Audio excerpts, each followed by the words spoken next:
Hello everyone, welcome back to another video. Sona BLW precision forgings limited company के बारे में बात करेंगे और आज के दिन में 6.22% के यहाँ पे गिरावट हो रहा है। और बैक टू बैक अभी कल से ही मार्केट यूएस मार्केट का टैरिफ का न्यूज़ आया है। यहाँ पे बता दूँ कि जिस इंडिया कंपनी की यूएस में एक्सपोर्ट होता है तो वहाँ पे उन सारे कंपनी को ज़्यादा झटका लगने वाला है। और ऑलरेडी बता दो, अभी चलो न्यूज़ अभी आया, लेकिन उससे पहले ऑलरेडी मार्केट अभी टैरिफ की वजह से ही क्रैश हुआ। तो भाई मुझे नहीं लगता है कि जो फंडामेंटल वाकई में क्वालिटी स्टॉक्स है तो और ज़्यादा गिरावट होगा। तो चलिए इस स्टॉक के बारे में चलिए सब कुछ समझेंगे कि भाई क्या है इस स्टॉक के बारे में। फाइनेंशियल कंडीशन देखेंगे, फंडामेंटल एनालिसिस करेंगे और साथ में बिजनेस का क्वालिटी देखेंगे कि यूएस के साथ में क्या कनेक्टिविटी है। तो चलिए यहाँ पे स्टार्ट करते हैं। यहाँ पे बेसिक रिटर्न देख लेते हैं। 5 डे में 9% गिरावट, 9 to 10% गिरावट समथिंग, और 1 month 11% negative return, 6 month 39% negative return, जो काफ़ी बड़ा नेगेटिव रिटर्न आप बोल सकते हो। और ईयर टू डे 28%, और वन ईयर यहाँ पे रिटर्न तो नहीं दिया, ऊपर से 36% नेगेटिव रिटर्न। तो भाई क्या है इस स्टॉक्स में इतना ज़्यादा नेगेटिव रिटर्न दे रहा है कि भाई ईवी सेक्टर के काफ़ी पॉपुलर स्टॉक्स है। भाई कंपोनेंट्स पार्ट्स बनाने वाली कंपनी हमेशा क्या होता है कि डिमांड रहता है फ्यूचर में। ऐसा नहीं बोल रहा हूँ कि इसका डिमांड नहीं है, भाई आने वाला दिनों में इस जैसा स्टॉक्स बहुत आगे जाने वाला है। इसका क्वालिटी बहुत अच्छा है, तभी तो जाके यूएस में इतना ज़्यादा डिमांड है। यूएस में आप देखेंगे ना, इसका 44% इसका पार्ट्स यूएस में एक्सपोर्ट होता है। तो भाई रीजन यही है कि इसके वजह से यहाँ पे एक टाइम में यहाँ पे तो रिटर्न दे रहा था बैक टू बैक की। कब डेट देखिए यहाँ पे 25 जनवरी 2021 से लेकर 17 दिसंबर 2021 तक 100% रिटर्न दिया। उसके बाद में यहाँ पे गिरावट हुआ, फिर से यहाँ पे एक अच्छा खासा तगड़ा रिटर्न दिया। ये जो रिटर्न दिया काफ़ी टाइम तक है, 6 जनवरी 2023 से लेकर 20 सितंबर 2024 तक कितना रिटर्न दिया यहाँ पे 79% का रिटर्न दिया।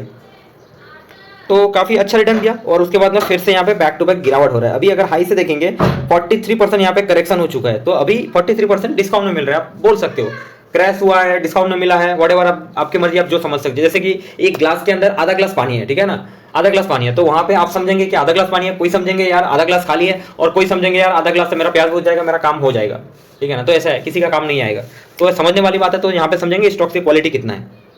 यहाँ पे मैंने मैक्सिमम चार्ट ओपन किया हूँ, आप देख सकते हैं। उसके बाद में देखिए यहाँ पे स्टॉक कब लिस्ट हुआ मार्केट में, 25 जनवरी 2021 में लिस्ट हुआ। तो लिस्ट होने के बाद में भाई इतना कुछ धमाल नहीं मचा पाया, और लिस्ट होने के बाद में लगभग ओनली 15%, यानी कि 2021 से लेकर 2025 तक कुछ नहीं यार, घुमा फिरा के हाथ में कुछ नहीं आया कोई अगर इन्वेस्टर है। लेकिन यार इस कंपनी मार्केट में बहुत ज्यादा नाम फैल चुका था, सोना बीएलडब्ल्यू एम तैम वगैरह वगैरह वगैरह। तो चलिए आज सब कुछ यहाँ पे खोल देंगे पोल।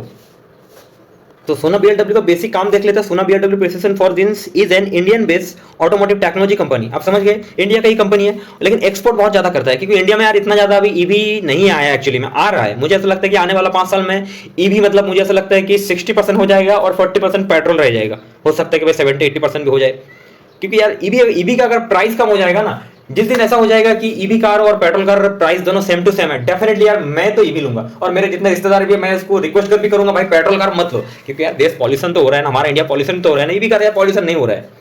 और ईवी में बहुत सारा टेक्नोलॉजी मेरे हिसाब से अपग्रेड होने की जरूरत है, क्योंकि यार ईवी कहीं सारा बैटरी हीटिंग हो जाता है, लॉन्ग ड्राइव में ईवी सही नहीं है, तो चार्जिंग का थोड़ा प्रॉब्लम हो रहा है।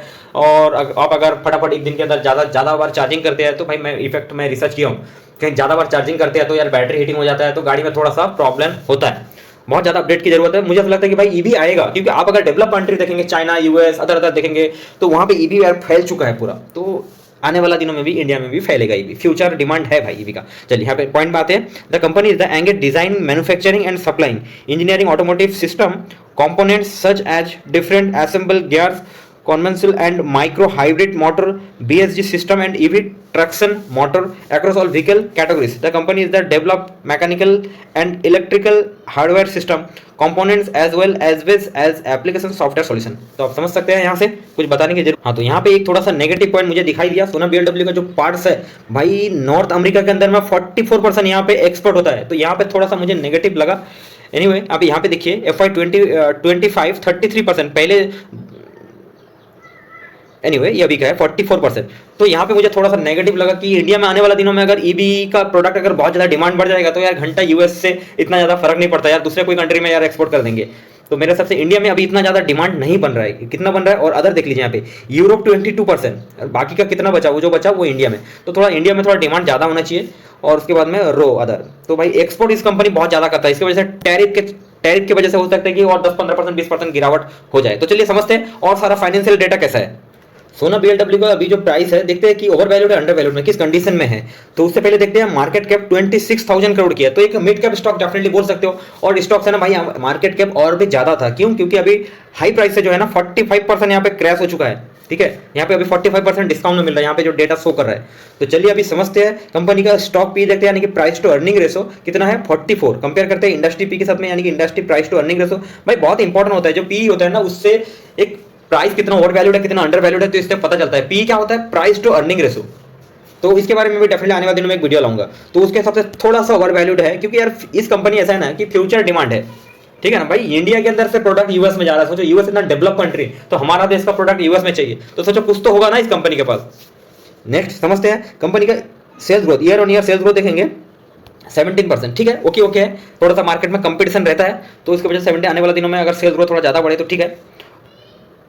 और नेक्स्ट प्रॉफिट ग्रोथ 19%, ठीक है, डिसेंट है। और ऑपरेटिंग प्रॉफिट मार्जिन 27, जो बहुत बेहतरीन है। और अभी लेटेस्ट क्वार्टर का रिजल्ट आया था वहाँ पे 27%, तो ऑपरेटिंग प्रॉफिट मार्जिन यहाँ पे मेंटेन हो रहा है। नेक्स्ट समझते हैं कि कंपनी का कर्जा कितना है, तो कर्जा यहाँ पे इतना ज़्यादा नहीं है, बिल्कुल ना के बराबर। इतना बड़ा कंपनी ऑलरेडी 50% क्रैश हो गया है, जैसे ही बोल सकते हैं। और डेट टू इक्विटी में कर्जा देखते हैं तो 0.04, मतलब ना के बराबर कर्जा है। आरओसी यानी कि रिटर्न ऑन कैपिटल लिक्विड 24, जो बहुत बेहतरीन है। आरओई 20, एक डिसेंट स्टैंडर्ड है। और कंपनी का रिजर्व काफ़ी तगड़ा है, 4609 करोड़। तो यहाँ पे कंपनी को एक रिजर्व से पता चलता है कि भाई कंपनी के अंदर स्ट्रांगनेस है। कंपनी का जब बुरा वक्त आता है ना, तब रिजर्व काम आता है। जैसे कि अभी मैं एक कंपनी का नाम बता रहा हूँ, कंपनी का नाम मुझे याद नहीं आ रहा है, ग्रीन एनर्जी सेक्टर की स्टॉक है भाई, उसका क्रेडिट रेटिंग डाउन कर दिया। ऊपर से कंपनी के पास तगड़ा ऑर्डर है, ठीक है ना। और कंपनी के पास अभी ऑर्डर एग्जीक्यूट करने के लिए पैसा नहीं आ रहा है, कोई बैंक लोन नहीं दे रहा है, कहीं से पैसा एडजस्टमेंट नहीं हो रहा है, तो क्या कर रहा है, प्रोमोटर उसका माल बेच रहा है। तो यहाँ पे क्या ऑलरेडी स्टॉक क्रैश हो चुका है 50%, उसके ऊपर से क्रेडिट रेटिंग आया था, उसके ऊपर से पैसा चाहिए, तो पैसा कहां से लाए, ऊपर से प्रोमोटर को। हाँ, ऊपर से और एक बात है, उस प्रोमोटर वहां पे उसका स्टेक 70-80% प्लेज करके रखा है, ऊपर से पैसा चाहिए, ऊपर से प्रोमोटर और माल बेच रहा है उसका। कंपनी पूरी नहीं है, कंपनी के पास ऑर्डर तगड़ा है, लेकिन कंपनी मजबूर है। लेकिन यहाँ पे क्या है, मैं क्यों इतना बड़ा एग्जांपल बताया, कंपनी के पास रिजर्व तगड़ा है, ये कंपनी का स्ट्रांगनेस पता चलता है। एनीवे, इसका ये मतलब नहीं, और सारा नेगेटिव पॉइंट है। नेगेटिव पॉइंट दिखाऊं, यहाँ पे प्रोमोटर होल्डिंग 28%, ये मुझे बिल्कुल बुरा लगा यार। कंपनी अगर इतना अच्छा है, तो फिर यहाँ प्रोमोटर होल्डिंग 28% क्यों है। तो यार अच्छे कंपनी का यार मिनिमम 50% होता, 51% होता, तो वहाँ पे ज्यादा मजा आ जाता है भाई। देखो किसी भी इंसान का 5 फिंगर इक्वल नहीं होता है। तो चलिए समझते हैं कि कितना फिंगर अच्छा है कितना बुरा है। और प्रोमोटर जो है कोई प्लेज नहीं है, चलो ठीक है, यहाँ पे एक पॉजिटिव है। अभी शेयर होल्डिंग पैटर्न देखते हैं। शेयर होल्डिंग पैटर्न प्रोमोटर यहाँ पे 2022 में 67% था, ये तो बिल्कुल सही लगा था। और कब तक मेंटेन किए थे, अच्छा खासा, यहाँ पे देख सकते हैं दिसंबर 2022 तक 53% अच्छा खासा मेंटेन किए थे। चलो ठीक है, 57% एक डिसेंट स्टैंडर्ड है कंपनी को डिसाइड के लिए, मतलब कंपनी का बेटर डिसीजन के लिए। और 51% अगर होता है तो ठीक है, अच्छा है। लेकिन उसके बाद में भाई बैक टू बैक यहाँ पे स्टेक सेल करते ही गए, तो यहाँ पे मुझे थोड़ा नेगेटिव लगा। भाई कंपनी अगर फ्यूचर ग्रोथ है, सब कुछ अच्छा है, तो यहाँ पे बैक टू बैक सेल क्यों किए। चलो ठीक है, यहाँ पे मुझे बिल्कुल नेगेटिव लगा। तो एफआई देखते हैं। इसीलिए यार शेयर होल्डिंग पैटर्न में बहुत ज़्यादा इंपॉर्टेंट देता हूँ। पहले यार एफआई तो दबा के माल खरीदा था 8.79%, और उसके बाद यहाँ पे देखिए भाई एफआई के अंदर में से क्या हो गया है, जो बैक टू बैक यहाँ पे माल खरीदा है, मतलब प्रोमोटर से भी एफआई का माल ज़्यादा है 33%। नेक्स्ट समझते हैं, यानी प्रोमोटर ने जो माल बेचा है वो एफआई ने खरीदा, फॉरेन इन्वेस्टर ने। और डीआई यानी डोमेस्टिक इन्वेस्टर देखते हैं पहले 16%, ओहो तगड़ा माल लेके बैठे थे। ये जो जिस टाइम मार्केट में लिस्ट हुआ था ना काफ़ी पैटर्न काफ़ी तगड़ा दिखाई दे रहा था। उसके बाद में समझते हैं डोमेस्टिक इन्वेस्टर। तो डोमेस्टिक इन्वेस्टर ने क्या किया, डोमेस्टिक इन्वेस्टर ने भी यहाँ पे दबा के खरीदा है, वो भी 31%। तो भाई यहाँ पे एक चीज तो साफ साफ दिखाई दे रहा है, कंपनी को चला कौन रहा है, प्रमोटर। तो ये भाई प्रमोटर उसका माल बेच दिए, और एफआईडीआई यहाँ पे दबा के माल खरीद के बैठा है। लेकिन स्टॉक प्राइस यहाँ पे काफी गिर गया था, ऊपर से अभी टैरिफ न्यूज आ चुका है, जो 27% यहाँ पे टैरिफ लग चुका है। तो जहाँ पे पहले यार थोड़ा बहुत टैरिफ लगता था, अभी यहाँ पे 27% लग चुका है। तो भाई हो सकता है कि इसका जो माल यूएस में जा रहा था, ठीक है, हो सकता है कि नहीं जाए और दूसरा कोई कंट्री से आ जाए। एक आपको और एक बात बताऊं कि इंडिया में तो 27% लगा है, चाइना दूसरे कंट्री में तो यार इससे भी टैरिफ ज्यादा लगा है। तो भाई जो अभी जैसे कि मान लीजिए मैं जो खाना खाता हूं ना, वो 5 साल पहले सस्ता था, आज महंगा हो गया, तो फिर भी मैं उसी खाना को पसंद करूंगा, आई मीन उसी ब्रांड को पसंद करूंगा, उसी कपड़े का ब्रांड को पसंद करूंगा। तो इस स्टॉक के अंदर वाकई में अगर क्वालिटी है, ठीक है ना, तो डेफिनेटली इसी महंगा प्राइस में ही वहां पे जाएगा भाई। वो तो पब्लिक सारा अफोर्ड करता है ना। तो चलिए वो तो आने वाला दिनों में देखेंगे। बाकी का अदर डेटा देखते हैं कितना क्वालिटी है।